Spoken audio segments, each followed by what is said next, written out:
प्राचीन समय की बात है। उज्जैन में राजा भोज राज्य करते थे। वह बड़े दानी और धर्मात्मा थे। उनके बारे में प्रसिद्ध था कि वह ऐसा न्याय करते कि दूध और पानी अलग अलग हो जाए। नगरी में एक किसान का एक खेत था जिसमें उसने कई साग सब्जी लगा रखी थी। एक बार की बात है कि खेत में बड़ी अच्छी फसल हुई। पूरी जमीन पर तो खूब तरकारियां आई, लेकिन खेत के बीचों बीच थोड़ी सी जमीन खाली रह गई। हालांकि किसान ने उस जमीन पर भी बीज डाले थे, लेकिन वहां कुछ नहीं उगा। किसान ने वहां खेत की रखवाली के लिए एक मचान बना लिया। जब भी किसान मचान पर चढ़ता अपने आप चिल्लाने लगता, कोई है? राजा भोज को पकड़ लाओ और सजा दो। मेरा राज्य उससे ले लो, जाओ जल्दी जाओ। सारी नगरी में यह बात आग की तरह फैल गई और राजा भोज के कानों में पहुंची। राजा ने कहा, मुझे उस खेत पर ले चलो। मैं सारी बातें अपनी आंखों से देखना और कानों से सुनना चाहता हूँ। राजा भोज जब उस जगह पहुंचे तो उन्होंने भी वही देखा कि किसान मचान पर खड़ा है और कह रहा है, राजा भोज को फौरन पकड़ लाओ और मेरा राज्य उससे ले लो। यह सुनकर राजा चिंतित हो गए। चुपचाप महल में लौटा आए। उन्हें रात भर नींद नहीं आई। सवेरा होते ही उन्होंने राज्य के ज्योतिषियों और जानकार पंडितों को इकट्ठा किया। उन्होंने अपनी गोपनीय विद्या से पता लगाया कि उस मचान के नीचे कुछ छिपा है। राजा ने उसी समय आज्ञा दी कि उस जगह को खुदवाया जाए। खोदते खोदते जब काफी मिट्टी निकल गई तो अचानक एक सिंहासन प्रकट हुआ। सिंहासन के चारों ओर 8-8 पुतलियां यानी कुल 32 पुतलियां खड़ी थी। सबके अचरज का ठिकाना न रहा। राजा को खबर मिली तो सिंहासन को बाहर निकालने को कहा, लेकिन कई मजदूरों के जोर लगाने पर भी वह सिंहासन टस से मस न हुआ। तब एक पंडित ने कहा कि यह सिंहासन देवताओं का बनाया हुआ है, अपनी जगह से तब तक नहीं हटेगा जब तक कि राजा स्वयं इसकी पूजा अर्चना न करे। राजा ने ऐसा ही किया। पूजा अर्चना करते ही सिंहासन ऐसे ऊपर उठ आया मानो फूलों का हो। राजा बड़े खुश हुए। सिंहासन में कई तरह के रत्न जड़े थे जिनकी चमक अनूठी थी। सिंहासन के चारों ओर 32 पुतलियां बनी थी। उनके हाथ में कमल का एक एक फूल था। राजा ने हुक्म दिया कि खजाने से रुपया लेकर सिंहासन दुरुस्त करवाए। सिंहासन सुंदर होने में 5 महीने लगे। अब सिंहासन दमक उठा था, जो भी देखता देखता ही रह जाता। पुतलियां ऐसी लगती मानो अभी बोल उठेंगी। राजा ने पंडितों को बुलाया और कहा, आप लोग कोई अच्छा मुहूर्त निकाले, उस दिन मैं इस सिंहासन पर बैठूंगा। दिन तय किया गया। दूर दूर तक लोगों को निमंत्रण भेजे गए। तरह तरह के बाजे बजने लगे। महल में खुशियां मनाई जाने लगी। पूजा के बाद जैसे ही राजा ने अपना दाहिना पैर बढ़ाकर सिंहासन पर रखना चाहा कि सारी पुतलियां खिलखिलाकर हंस पड़ी।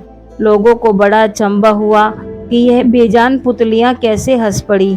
राजा ने अपना पैर खींच लिया और पुतलियों से पूछा, ओ सुंदर पुतलियों, सच सच बताओ कि तुम क्यों हंसी? पहली पुतली का नाम था रत्न मंजरी। राजा की बात सुनकर वह बोली, राजन, आप बड़े तेजस्वी हैं, धनी हैं, बलवान हैं, लेकिन इन सब बातों का आपको घमंड भी है। जिस राजा का यह सिंहासन है वह दानी, वीर और धनी होते हुए भी विनम्र थे, परम दयालु थे। राजा बड़े नाराज हुए। पुतली ने समझाया, महाराज, यह सिंहासन परम प्रतापी और ज्ञानी राजा विक्रमादित्य का है। राजा बोले, मैं कैसे मानूं कि राजा विक्रमादित्य मुझसे ज्यादा गुणी और पराक्रमी थे? पुतली ने कहा, ठीक है, मैं तुम्हें राजा विक्रमादित्य की एक कहानी सुनाती हूँ। सिंहासन बत्तीसी की पहली पुतली रत्न मंजरी ने सुनाई एक कहानी। अम्बावती में एक राजा राज्य करता था। वह बड़ा दानी था। उस राज्य में धर्मसेन नामक एक और बड़ा राजा हुआ। उसकी 4 रानियां थी। एक थी ब्राह्मण, दूसरी क्षत्रिय, तीसरी वैश्य और चौथी शूद्र। ब्राह्मणी से एक पुत्र हुआ जिसका नाम ब्रह्मानीत रखा गया। छत्रानी से 3 बेटे हुए। एक का नाम शंख, दूसरे का विक्रमादित्य और तीसरे का भर्तहरि रखा गया। वैश्य से एक लड़का हुआ जिसका नाम चंद्र रखा गया। शूद्रानी से धन्वंतारी हुए। जब वे लड़के बड़े हुए तो ब्राह्मणी का बेटा घर से निकल पड़ा और धारापुर आया। हे राजन, वहां के राजा तुम्हारे पिता थे। उस लड़के ने राजा को मार डाला और राज्य अपने हाथ में लेकर के उज्जैन पहुंचा। संयोग की बात है कि उज्जैन में आते ही वह मर गया। उसके मरने पर छत्रानी का बेटा शंख गद्दी पर बैठा। कुछ समय बाद विक्रमादित्य गद्दी पर बैठे। एक दिन राजा विक्रमादित्य को राजा बाहुबल के बारे में पता चला कि जिस गद्दी पर वह बैठे हैं वह राजा बाहुबल की कृपा से है। पंडितों ने सलाह दी कि हे राजन, आपको जग जानता है, लेकिन जब तक राजा बाहुबल आपका राज तिलक नहीं करेंगे तब तक आपका राज्य अचल नहीं होगा। आप उनसे राज तिलक करवाओ। विक्रमादित्य ने कहा, अच्छा। और वह अपने ज्ञानी और विश्वसनीय साथी लूतवरन को साथ लेकर वहां गए। बाहुबल ने बड़े आदर से उसका स्वागत किया। 5 दिन बीत गए। लूतवरन ने विक्रमादित्य को सलाह दी कि जब आप विदा लेंगे तब राजा बाहुबल आपसे कुछ मांगने को कहेंगे। राजा के घर में एक सिंहासन है जिसे साक्षात महादेव ने राजा इंद्र को दिया था और बाद में इंद्र ने बाहुबल को दिया। उस सिंहासन में यह गुण है कि जो उस पर बैठेगा वह 7 द्वीप नवखंड पृथ्वी पर राज करेगा। उसमें बहुत से हीरे जवाहरात जड़े हैं। उसे सांचे में ढालकर 32 पुतलियां लगाई गई हैं। राजन, तुम उस सिंहासन को मांग लेना। अगले दिन जब विक्रमादित्य विदा लेने गए तो उसने वही सिंहासन मांग लिया। राजा बाहुबल वचन से बंधे थे। बाहुबल ने विक्रमादित्य को उस पर बिठाकर राज तिलक किया और बड़े प्रेम से विदा किया।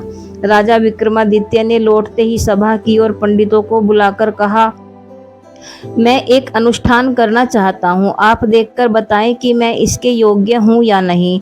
पंडितों ने कहा, आपका प्रताप तीनों लोकों में छाया हुआ है।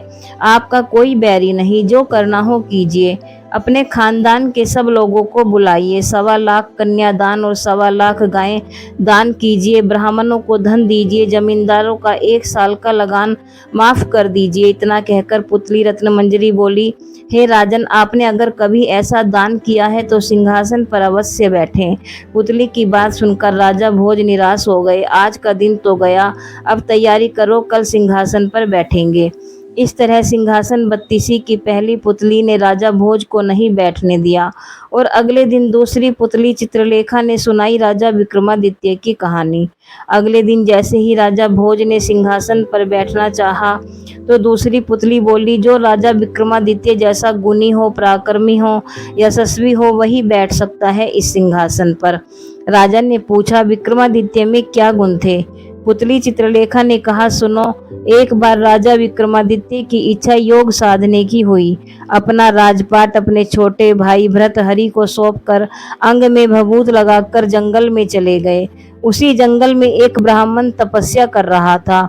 देवताओं ने प्रसन्न होकर उस ब्राह्मण को एक फल दिया और कहा, जो इसे खा लेगा वह अमर हो जाएगा। ब्राह्मण ने वह फल को अपनी पत्नी को दे दिया। पत्नी ने उससे कहा, इसे राजा को दे आओ और बदले में कुछ धन ले आओ। ब्राह्मण ने जाकर वह फल राजा को दे दिया। राजा अपनी रानी को बहुत प्यार करता था। उसने वह फल अपनी रानी को दे दिया। रानी का प्रेम शहर के कोतवाल से था। रानी ने वह फल उसे दे दिया। कोतवाल एक वेश्या के पास जाया करता था। उसने वह फल वेश्या को दे दिया। वेश्या ने सोचा कि मैं अमर हो जाऊंगी तो भी पाप कर्म करती रहूंगी, अच्छा होगा कि यह फल राजा को दे दूं। वह जिएंगे तो लाखों का भला करेंगे। यह सोचकर उसने दरबार में जाकर वह फल राजा को दे दिया। फल को देखकर राजा चकित रह गए। उन्हें सारा भेद मालूम हुआ तो बड़ा दुख हुआ। उसे दुनिया बेकार लगने लगी। एक दिन वह बिना किसी से कहे सुने राजघाट छोड़कर घर से निकल गए। राजा इंद्र को यह मालूम हुआ तो उन्होंने राज्य की रखवाली के लिए एक दूत भेज दिया। इधर जब राजा विक्रमादित्य की योग साधना पूरी हुई तो वह लौटे। दूत ने उन्हें रोका। विक्रमादित्य ने उससे पूछा तो उसने सब हाल बता दिया। विक्रमादित्य ने अपना नाम बताया, फिर भी दूत उन्हें न जाने दिया। बोला, तुम विक्रमादित्य हो तो पहले मुझसे लड़ो। दोनों में लड़ाई हुई। विक्रमादित्य ने उसे पछाड़ दिया। दूत बोला, मुझे छोड़ दो, मैं किसी दिन आपके काम आऊंगा। इतना कहकर पुतली बोली, राजन, क्या आप में इतना पराक्रम है कि इंद्र के दूत को हराकर अपना गुलाम बना सको? तीसरे दिन जब वह सिंहासन पर बैठने को हुआ तो चंद्रकला नाम की तीसरी पुतली ने उसे रोककर कहा, हे राजन, यह क्या करते हो? पहले विक्रमादित्य जैसे काम करो तब सिंहासन पर बैठना। राजा ने पूछा, विक्रमादित्य ने कैसे काम किए थे? पुतली बोली, लो सुनो। तीसरी पुतली चंद्रकला ने जो कथा सुनाई वह इस प्रकार है।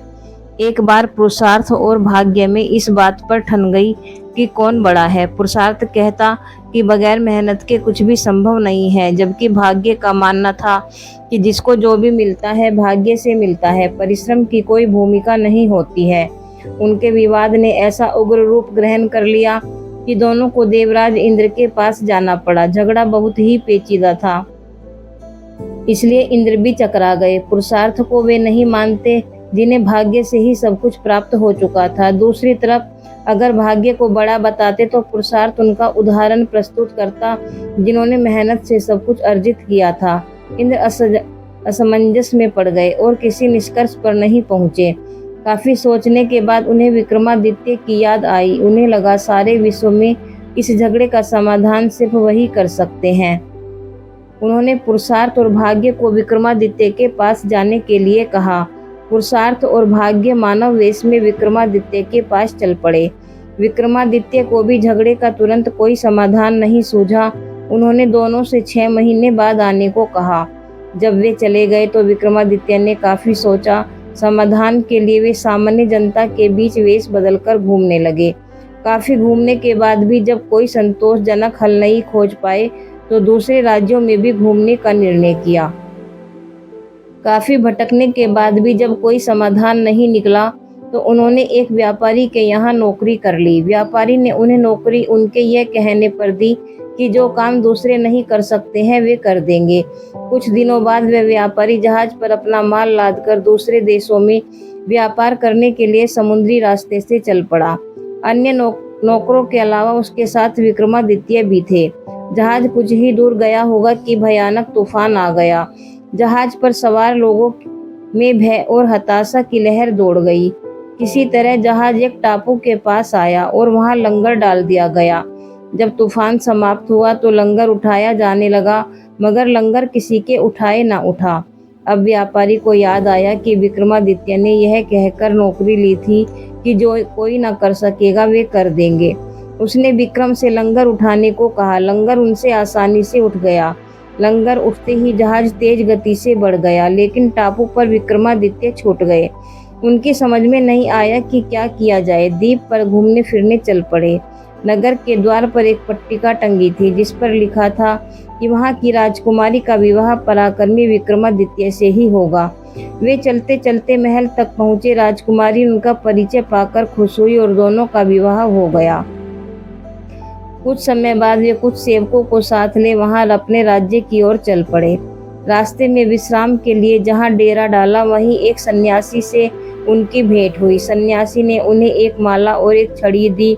उस माला की 2 विशेषताएं थी। उसे पहनने वाला अदृश्य होकर सब कुछ देख सकता था तथा गले में माला रहने पर उसका हर कार्य सिद्ध हो जाता। छड़ी से उसका मालिक सोने के पूर्व कोई भी आभूषण मांग सकता था। सन्यासी को धन्यवाद देकर विक्रमादित्य अपने राज्य लौटे। एक उद्यान में ठहरकर संग आए सेवकों को वापस भेज दिया तथा अपनी पत्नी को संदेश भिजवाया कि शीघ्र ही वे उसे अपने राज्य बुलवा लेंगे।